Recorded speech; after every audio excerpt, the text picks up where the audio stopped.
ইউক্রেনের শপিং সেন্টারে রাশিয়ার ডাবল ট্যাপ হামলার তীব্র নিন্দা জানিয়েছে জাতিসংঘ। এছাড়াও সংস্থাটি জানিয়েছে মঙ্গলবার ভোর পর্যন্ত গেল এক সপ্তাহে ইউক্রেন জুড়ে চালানো রুশ হামলায় শিশুসহ অন্তত অর্ধশত নিহত এবং ৩২৯ জন আহত হয়েছেন। এছাড়া গেল মঙ্গলবার ইউক্রেন রাশিয়ার পাল্টাপাল্টি হামলায় দুদেশের বেশ কয়েকজন হতাহতের খবর পাওয়া গেছে। রাশিয়ার তীব্র ক্ষেপণাস্ত্র হামলা মোকাবেলায় ইউক্রেন সম্প্রতি রুশ ব্যালিস্টিক ক্ষেপণাস্ত্র ভূপাতিত করতে সক্ষম কয়েকটি মার্কিন প্যাট্রিয়ট ইন্টারসেপ্টর হাতে পেয়েছে। তবে ইউক্রেনীয় প্রেসিডেন্ট ভলোদিমির জেলনস্কির দাবি, চাহিদার তুলনায় এগুলো অত্যন্ত কম, তাদের আরও প্রচুর সংখ্যক ইন্টারসেপ্টর প্রয়োজন। তবে যুক্তরাষ্ট্র নাকি অন্য কোনো দেশ এই একই প্রযুক্তি ব্যবহার করে এসব ক্ষেপণাস্ত্র তৈরি করে কিয়েভকে সরবরাহ করেছে সে বিষয়ে তিনি কিছু জানাননি।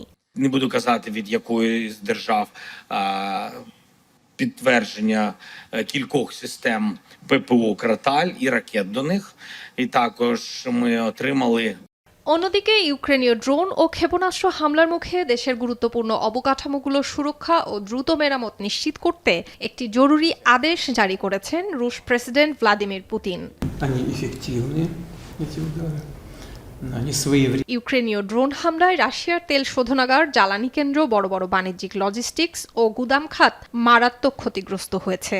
অনেক বেসরকারি মালিক বা প্রতিষ্ঠান সময়মতো এসব গুরুত্বপূর্ণ স্থাপনা মেরামত করতে ব্যর্থ হচ্ছেন। নতুন এই ডিক্রির ফলে মেরামত কাজে বিলম্ব হলে সরকার সেখানকার সাময়িক নিয়ন্ত্রণ নিতে পারবে বলেও আশঙ্কা রয়েছে।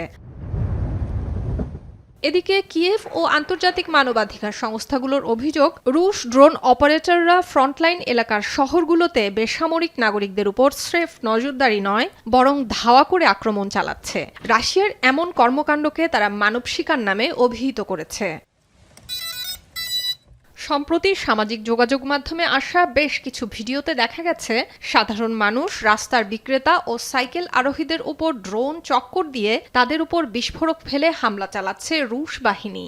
জাতিসংঘ ও হিউম্যান রাইটস ওয়াচ বলছে, এ ধরনের ড্রোন হামলা রাশিয়ার সুপরিকল্পিত কৌশল, বেসামরিকদের মনে আতঙ্ক তৈরি ও তাদের এলাকা ছাড়তে বাধ্য করার কৌশল।